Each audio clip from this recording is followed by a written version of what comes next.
तो चलिए आज हम देखेंगे जो अपनी किताब हिस्ट्री की सेकंड है उसका प्रथम चैप्टर और हिस्ट्री का 5वां चैप्टर। कौन सा चैप्टर? यात्रियों के नजरिए। ठीक, यात्रियों के नजरिए के चैप्टर में हम पहले कुछ चीजें समझेंगे कि यात्री कौन होते हैं। कौन होते हैं यात्री?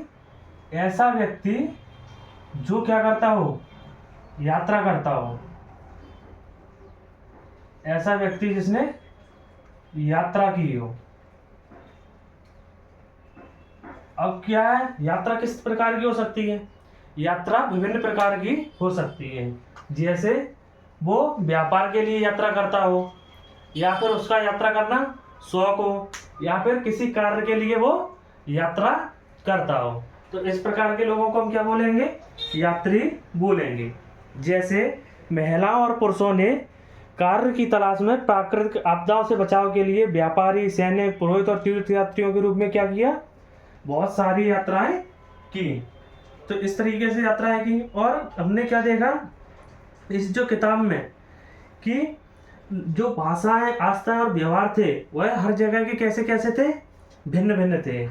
और यात्री व्यक्ति से मतलब मेल भी हो सकता है और फीमेल भी हो सकता है, कोई भी हो सकता है। किंतु फीमेल यात्रियों का जो वर्णन है, हमें जो वृतांत है वह कम मात्रा में मिले हैं और अधिक मात्रा में मेल यात्रियों के क्या मिले हैं? वर्णन मिले हैं।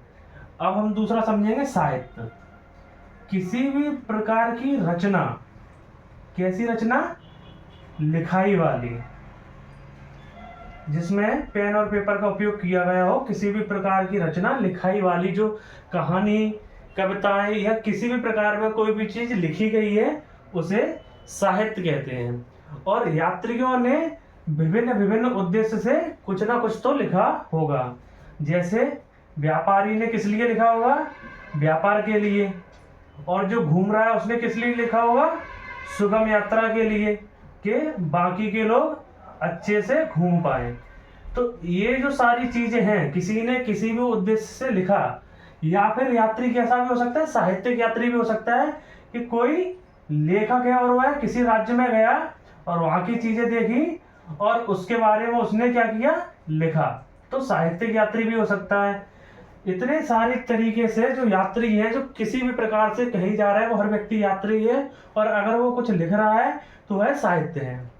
वह मान्य साहित्य है या नहीं, यह एक विवाद का मुद्दा है। लेकिन अगर वो कुछ भी लिख रहा है तो वह साहित्य है।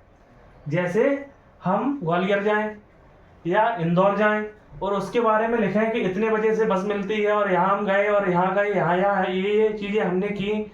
उन सब चीजों का जो एक 2-3 पेज बनेंगे वह क्या हो जाएगा? साहित्य हो जाएगा। कि मान लो आदित्य यहाँ घूमने गया या राहुल यहाँ घूमने गया, तो राहुल के द्वारा लिखा गया साहित्य है वो, कि ग्वालियर के बारे में राहुल ने क्या देखा। ठीक, तो इतनी सारी चीजें हमें समझ में आई। जैसे इसमें एक एग्जाम्पल मिलता है किसके बारे में? इसमें किताब में एक एग्जाम्पल दिया गया है कि हेरात से राजनेता, जो राजनायक होते हैं, जो दूत होते हैं, वह आया था अब्दुल रज्जाक समरकंदी। तो उसके वर्णनों से प्राप्त होती हैं कई सारी चीजें। और इसमें हम क्या देखेंगे कि इतिहास में यह महत्वपूर्ण क्यों है। इतिहास में यह महत्वपूर्ण इसलिए है क्योंकि इससे क्या होता है? सही स्थिति का पता चलता है। कि और सही स्थिति कैसी? तुलनात्मक, कि बाहर क्या हो रहा है और बाहर के यात्रियों ने आके यहाँ के बारे में क्या बताया और क्या लिखा है। और अपनी इस किताब में हम 3 यात्रियों के बारे में पढ़ेंगे, अल-बरूनी और इब्न बतूता और फ्रांसवा बर्नियर। तो 3 लोगों के बारे में हम आज पढ़ेंगे। ठीक, तो इस चैप्टर में धीरे धीरे पढ़ेंगे और आज हम देखेंगे सिर्फ अल-बरूनी के बारे में, और वो भी हेडिंग नंबर 1। अल-बरूनी कौन था?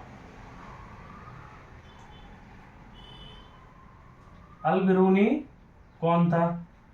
तो सबसे पहले अल-बरूनी एक लेखक था और उसने भारत के बारे में क्या किया? एक किताब लिखी, एक किताब की रचना की जिसका नाम था किताबुल हिंद।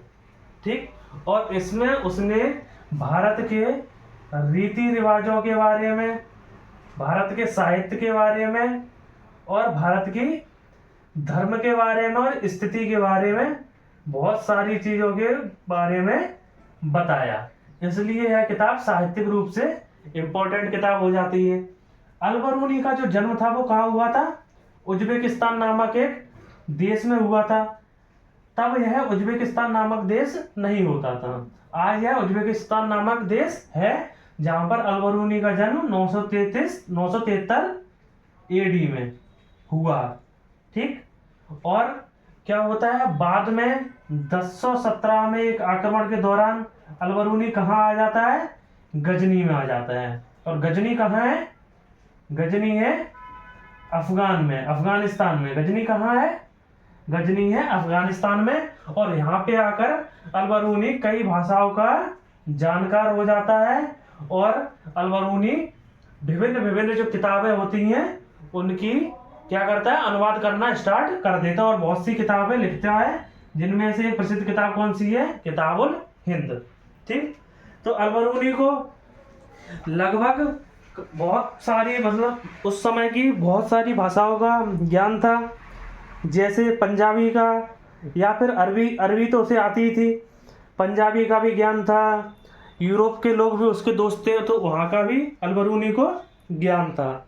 अल-बरूनी ने संस्कृत की जो किताबें थी उनका क्या किया? अनुवाद अरबी में किया। जैसे अरबी में लिखी गई अल-बरूनी की कृति किताबुल हिंद की भाषा कैसी है? स्पष्ट और सरल है। और इस किताब में अल-बरूनी ने क्या किया है? एक लेखन की विशिष्ट कला का क्या किया है? वर्णन किया है। इसके द्वारा किताब लिखी गई। इसमें क्या होता है? शुरुआत में एक क्वेश्चन होगा, जैसे कि अब इस अध्याय में हम देखेंगे कि आगे मोहम्मद क्या करता है। तो यह जो क्वेश्चन है उसके बारे में बताया जाएगा कि आगे मोहम्मद क्या करता है। तो इस तरीके से अल-बरूनी ने क्या किया? इस किताब को लिखने की एक विशिष्ट कला थी। जैसे अल-बरूनी क्या करता था? एक क्वेश्चन लेता था, उसका वर्णन करता था और अंत में बहुत सारी चीज़ों से उसकी क्या कर देता था? तुलना कर देता था। अल-बरूनी ने संस्कृत, पाली, प्राकृत इन सभी भाषाओं के क्या किए हैं? अनुवाद किए हैं। अब यहाँ पे हम दो चीज़ें समझेंगे कि अल-बरूनी ने अपनी किताबों के बारे में कहा है कि यह उन लोगों के लिए सहायक हैं जो हिंदू धार्मिक विषयों पर चर्चा करना चाहते हैं, और ऐसे लोगों के लिए एक सूचना का संग्रह होगा जो उनसे संबंध होना चाहते हैं। इसका स्पष्ट अर्थ यह है कि अल-बरूनी यह कहना चाह रहा है कि हमारी किताबों में हिंदुओं का पर्याप्त मात्रा से वर्णन किया गया है। जो लोग उनके बारे में जानना चाहते हैं वह हमारी किताब पढ़कर जान सकते हैं, और जो लोग उनसे जुड़ना चाहते हैं वह भी हमारी किताब पढ़कर जुड़ सकते हैं। अब यहाँ पे एक वर्ड निकल के आया है, हिंदू। हिंदू का क्या अर्थ है? तो हिंदू कोई धर्म की ओर इशारा नहीं करता है। हिंदू सिंधु नदी से मिलकर बना है।